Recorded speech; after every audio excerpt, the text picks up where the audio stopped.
Art. 11. Justifying circumstances, those wherein the acts of the actor are in accordance with law, hence, he is justified. There is no criminal and civil liability because there is no crime. Self-defense. Reason for lawfulness of self-defense, because it would be impossible for the state to protect all its citizens. Also, a person cannot just give up his rights without any resistance being offered.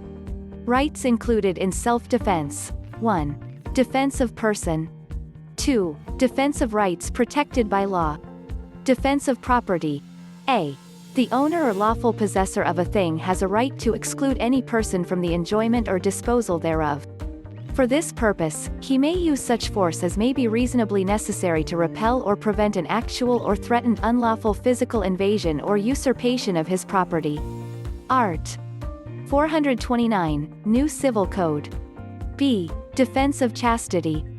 Elements. 1. Unlawful aggression is a physical act manifesting danger to life or limb.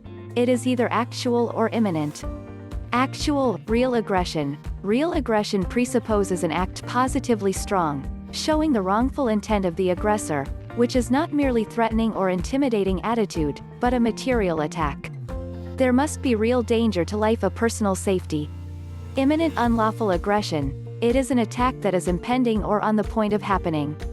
It must not consist in a mere threatening attitude, nor must it be merely imaginary.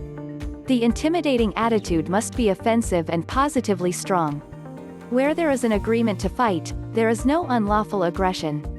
Each of the protagonists is at once assailant and assaulted, and neither can invoke the right of self-defense, because aggression which is an incident in the fight is bound to arise from one or the other of the combatants. Exception. Where the attack is made in violation of the conditions agreed upon, there may be unlawful aggression. Unlawful aggression in self-defense, to be justifying, must exist at the time the defense is made. It may no longer exist if the aggressor runs away after the attack or he has manifested a refusal to continue fighting. If the person attacked allowed some time to elapse after he suffered the injury before hitting back, his act of hitting back would not constitute self-defense, but revenge. A light push on the head with the hand is not unlawful aggression, but a slap on the face is, because his dignity is in danger.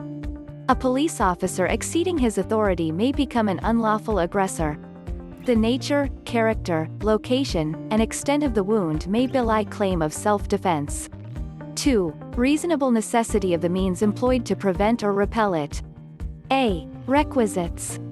Means were used to prevent or repel. Means must be necessary and there is no other way to prevent or repel it. Means must be reasonable, depending on the circumstances, but generally proportionate to the force of the aggressor.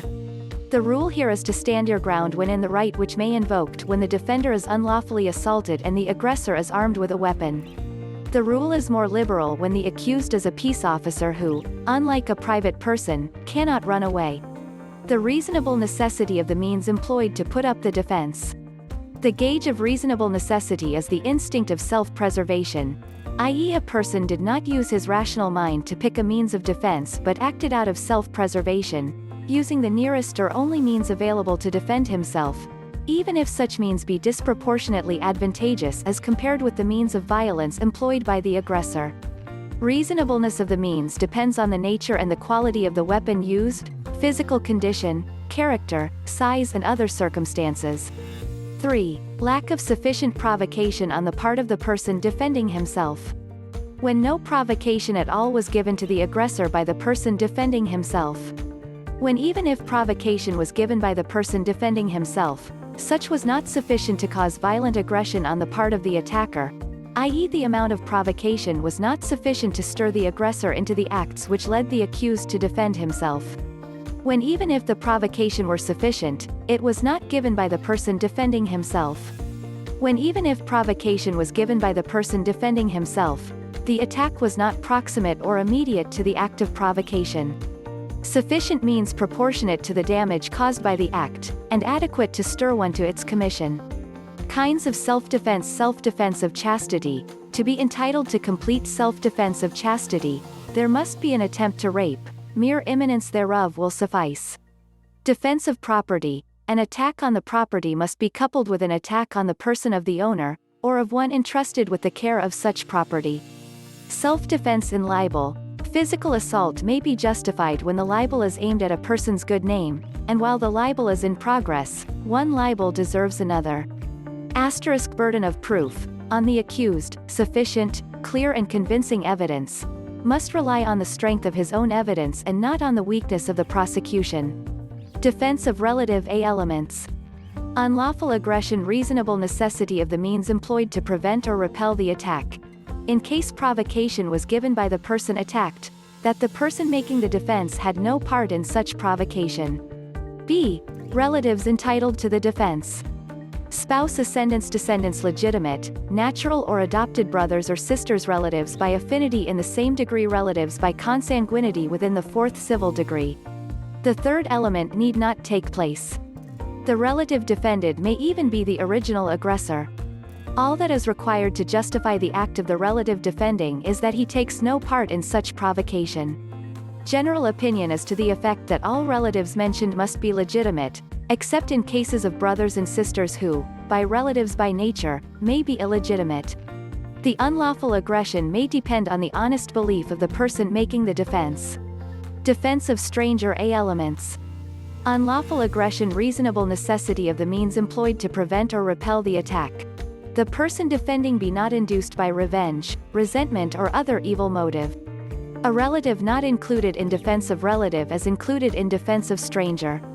Be not induced by evil motive means that even an enemy of the aggressor who comes to the defense of a stranger may invoke this justifying circumstances so long as he is not induced by a motive that is evil. State of necessity. Art. 11. Par. A provides. Any person who, in order to avoid an evil or injury, does an act which causes damage to another, provided that the following requisites are present. First, that the evil sought to be avoided actually exists. Second, that the injury feared be greater than that done to avoid it, and third, that there be no other practical and less harmful means of preventing it. A state of necessity exists when there is a clash between unequal rights, the lesser right giving way to the greater right. Aside from the three requisites stated in the law, it should also be added that the necessity must not be due to the negligence or violation of any law by the actor.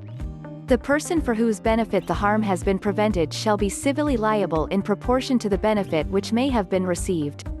This is the only justifying circumstance which provides for the payment of civil indemnity. Under the other justifying circumstances, no civil liability attaches. The courts shall determine, in their sound discretion, the proportionate amount for which law one is liable. Fulfillment of duty or lawful exercise of a right or office elements. That the accused acted in the performance of a duty, or in the lawful exercise of a right or office. That the injury caused or offense committed be the necessary consequence of the due performance of the duty, or the lawful exercise of such right or office. A police officer is justified in shooting and killing a criminal who refuses to stop when ordered to do so, and after such officer fired warning shots in the air. Shooting an offender who refused to surrender is justified, but not a thief who refused to be arrested. The accused must prove that he was duly appointed to the position he claimed he was discharging at the time of the commission of the offense. It must be made to appear not only that the injury caused or the offense committed was done in the fulfillment of a duty, or in the lawful exercise of a right or office, but that the offense committed was a necessary consequence of such fulfillment of duty, or lawful exercise of a right or office.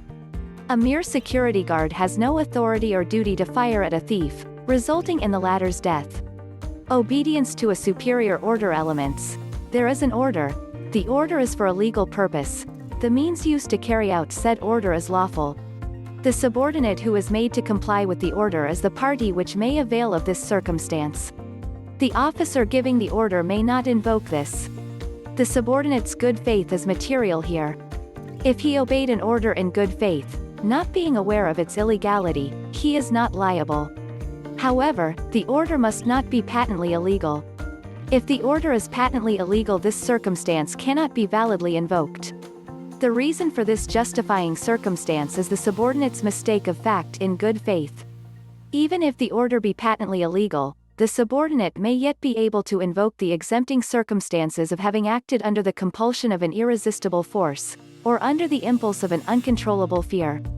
Exempting circumstances, non-imputability, are those ground for exemption from punishment because there is wanting in the agent of the crime of any of the conditions which make the act voluntary, or negligent. Basis. The exemption from punishment is based on the complete absence of intelligence, freedom of action, or intent, or on the absence of negligence on the part of the accused. A person who acts without malice, without intelligence, freedom of action or intent, or without negligence, without intelligence, freedom of action or fault, is not criminally liable or is exempt from punishment. There is a crime committed but no criminal liability arises from it because of the complete absence of any of the conditions which constitute free will or voluntariness of the act.